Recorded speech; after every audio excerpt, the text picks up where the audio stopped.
जरा सोचिए, जिस देश का संविधान अपने नागरिकों को शांतिपूर्ण विरोध का अधिकार देता है, उसी देश में अगर परीक्षा में धांधली के खिलाफ सड़क पर उतरे छात्रों के सामने बंदूकें तान दी जाए, तो सवाल सिर्फ कानून व्यवस्था का नहीं रहता, बल्कि लोकतंत्र की आत्मा का बन जाता है।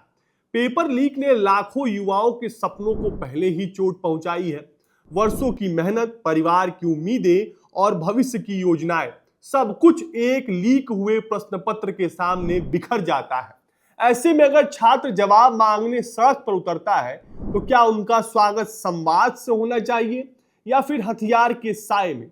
नीट पेपर लीक के विरोध प्रदर्शन के दौरान बिहार के सिवान जिले का एक वीडियो इन दिनों खूब वायरल हो रहा है, जिसमें पुलिसकर्मी छात्रों की ओर AK-47 से फायरिंग करते दिखाई दे रहा है। यह बेहद गंभीर मामला है। सबसे बड़ा सवाल ये कि किसके आदेश पर बल प्रयोग हुआ और क्या पुलिस ने बल प्रयोग के सभी मानक यानी SOP का पालन किया?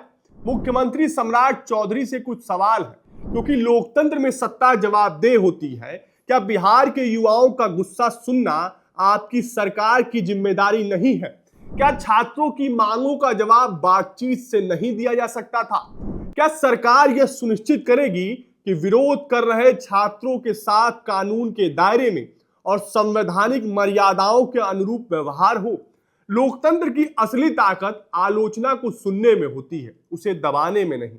सरकारें विरोध से नहीं, बल्कि विरोध की आवाजों को दबाने के प्रयास से कमजोर दिखाई देती हैं। बिहार के युवा सिर्फ नौकरी नहीं मांग रहे, वो निष्पक्ष परीक्षा व्यवस्था, पारदर्शिता और अपने भविष्य की सुरक्षा मांग रहे हैं। यदि हर पेपर लीक के बाद छात्रों को केवल लाठी, आंसू गैस या हथियारों का सामना करना पड़े, तो यह व्यवस्था पर भरोसे को और कमजोर करेगा। आज सवाल सिर्फ एक वायरल वीडियो का नहीं है। सवाल यह है कि क्या सरकार युवाओं के आक्रोश को लोकतांत्रिक तरीके से सुनेगी या हर विरोध को कानून व्यवस्था का संकट मानकर उसका जवाब बल प्रयोग से देगी। एक लोकतंत्र की पहचान उसकी आलोचना सहने की क्षमता से होती है। छात्रों की आवाज को दुश्मन की आवाज समझ लेना किसी भी लोकतांत्रिक सरकार के लिए शुभ संकेत नहीं है। बिहार के युवाओं को जवाब चाहिए, पेपर लीक पर भी और उन परिस्थितियों पर भी जिनमें विरोध प्रदर्शन के दौरान इतनी गंभीर स्थिति पैदा हो। जवाबदेही ही लोकतंत्र की सबसे बड़ी कसौटी है। तो वहीं आरजेडी के राज्यसभा सांसद मनोज झा ने इस मामले में सुप्रीम कोर्ट में एक जनहित याचिका दायर की है।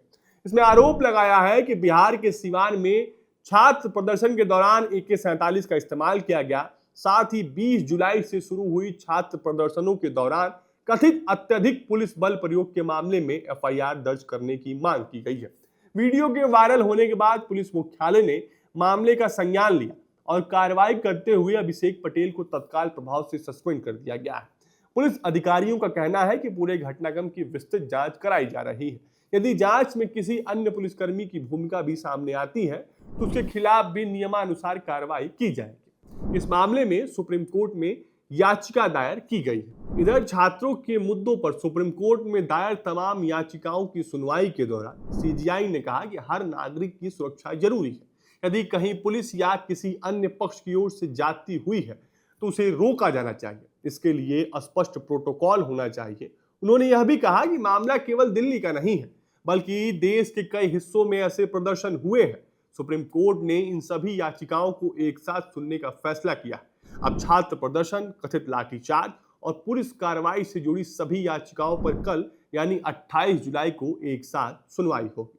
फिलहाल के इतना ही, और भी ऐसे वीडियो के लिए देखते रहें बजर बट्टू। धन्यवाद।